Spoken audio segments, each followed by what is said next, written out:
Bienvenidos a Honor y Gloria Católica. ¿Alguna vez te has sentido rechazado o víctima de la envidia por hacer las cosas bien? Hoy la palabra de Dios nos muestra un patrón que se repite en la historia. El justo es perseguido, pero Dios transforma ese rechazo en victoria. Desde José, vendido por sus hermanos por unas monedas, hasta Jesús, el Hijo entregado a la muerte por los viñadores, veremos cómo lo que el mundo desecha se convierte en la pieza clave del plan de Dios. Acompáñanos a descubrir el poder de la piedra angular. José era el hijo amado de Jacob, y esa predilección despertó el odio de sus hermanos. La envidia lo cegó al punto de conspirar para matarlo. Ahí viene ese soñador, decían con desprecio. Al final, lo arrojan a un pozo y lo venden como esclavo por 25 monedas de plata.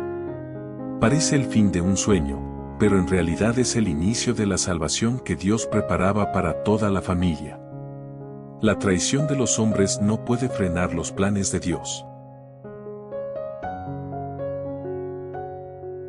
Jacob amaba a José más que a todos sus demás hijos, porque lo había engendrado en la ancianidad. A él le había hecho una túnica de amplias mangas. Sus hermanos, viendo que lo amaba más que a todos ellos, llegaron a odiarlo, al grado de negarle la palabra. Un día en que los hermanos de José llevaron a Siquem los rebaños de su padre, Jacob le dijo a José: «Tus hermanos apacientan mis rebaños en Siquem. Te voy a enviar allá». José fue entonces en busca de sus hermanos y los encontró en Dotán. Ellos lo vieron de lejos, y antes de que se les acercara, conspiraron contra él para matarlo y se decían unos a otros: «Ahí viene ese soñador. Démosle muerte, lo arrojaremos en un pozo y diremos que una fiera lo devoró. Vamos a ver de qué le sirven sus sueños».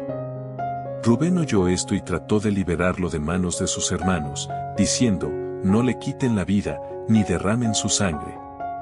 Mejor arróllenlo en ese pozo que está en el desierto y no se manchen las manos». Eso lo decía para salvar a José y devolverlo a su padre. Cuando llegó José a donde estaban sus hermanos, estos lo despojaron de su túnica y lo arrojaron a un pozo sin agua. Luego se sentaron a comer, y levantando los ojos, vieron a lo lejos una caravana de ismaelitas, que venían de Galaad, con los camellos cargados de especias, resinas, bálsamo y láudano, y se dirigían a Egipto. Judá dijo entonces a sus hermanos: «¿Qué ganamos con matar a nuestro hermano y ocultar su muerte? Vendámoslo a los ismaelitas y no mancharemos nuestras manos. Después de todo, es nuestro hermano y de nuestra misma sangre». Y sus hermanos le hicieron caso. Sacaron a José del pozo y se lo vendieron a los mercaderes por 25 monedas de plata. Los mercaderes se llevaron a José a Egipto. La historia de José es el eco de lo que viviría el mismo Jesús. El rechazo de los suyos se convertiría en la puerta de la redención para toda la humanidad. Jesús cuenta la parábola de los viñadores asesinos. Dios, el dueño de la viña, envía a sus profetas y finalmente a su propio Hijo, esperando respeto. Pero la avaricia y el deseo de poder llevan a los viñadores a matarlo para quedarse con la herencia. Jesús les hace ver que la piedra que ellos, los constructores, desecharon, ha sido puesta por Dios como piedra angular. El reino de Dios no es un privilegio estático, sino un regalo para quienes producen frutos de justicia y amor. En aquel tiempo, Jesús dijo a los sumos sacerdotes y a los ancianos del pueblo esta parábola: había una vez un propietario que plantó un viñedo, lo rodeó con una cerca, cavó un lagar en él, construyó una torre para el vigilante y luego la alquiló a unos viñadores y se fue de viaje. Llegado el tiempo de la vendimia, envió a sus criados para pedir su parte de los frutos a los viñadores, pero estos se apoderaron de los criados, golpearon a uno, mataron a otro, y a otro más lo apedrearon. Envió de nuevo a otros criados, en mayor número que los primeros, y los trataron del mismo modo. Por último, les mandó a su propio hijo, pensando: «A mi hijo lo respetarán». Pero cuando los viñadores lo vieron, se dijeron unos a otros: «Este es el heredero. Vamos a matarlo y nos quedaremos con su herencia. Le echaron mano, lo sacaron del viñedo y lo mataron. Ahora díganme, cuando vuelva el dueño del viñedo, ¿qué hará con esos viñadores? Ellos le respondieron, dará muerte terrible a esos desalmados y arrendará el viñedo a otros viñadores, que le entreguen los frutos a su tiempo. Entonces Jesús les dijo, ¿no han leído nunca en la Escritura, la piedra que desecharon los constructores, es ahora la piedra angular? ¿Esto es obra del Señor y es un prodigio admirable? Por esta razón les digo que les será quitado a ustedes el reino de Dios y se le dará a un pueblo que produzca sus frutos. Al oír estas palabras, los sumos sacerdotes y los fariseos comprendieron que Jesús las decía por ellos y quisieron aprenderlo, pero tuvieron miedo a la multitud, pues era tenido por un profeta.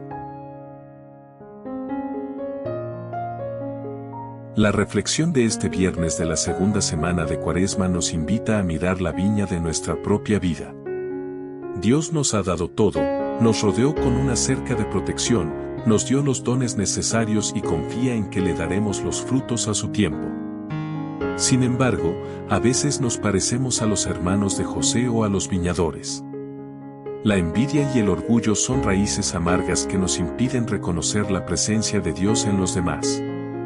Cuando criticamos a alguien por su fe, cuando rechazamos a quien hace el bien o cuando ignoramos los llamados de Dios a través de su iglesia, estamos echando fuera de la viña al heredero. Pero hay una noticia llena de esperanza: lo que el mundo descarta, Dios lo ensalza. José pasó de un pozo a ser gobernador en Egipto para salvar a su pueblo. Jesús pasó de la cruz a la resurrección para salvarnos a todos. Si hoy te sientes desechado, incomprendido o atacado, recuerda que estás en buena compañía. Mantente firme en la verdad, produce frutos de paciencia y perdón. No temas si el mundo te rechaza, mientras seas una piedra viva sobre la cual Dios pueda seguir construyendo su reino de amor. Esta Cuaresma 2026 es el tiempo para preguntarnos, ¿estamos siendo piedras que construyen o piedras de tropiezo para los planes de Dios? Oremos. Señor Jesús, piedra angular de nuestra vida, ayúdanos a reconocer tu voz en los profetas de nuestro tiempo. Líbranos de la envidia y del deseo de poseer lo que no nos pertenece. Queremos ser viñadores fieles que te entreguen frutos de caridad y santidad. Amén. Si este mensaje ha fortalecido tu fe, suscríbete a Honor y Gloria Católica, dale me gusta y comparte. Recuerda que Dios transforma tus pozos en plataformas de bendición.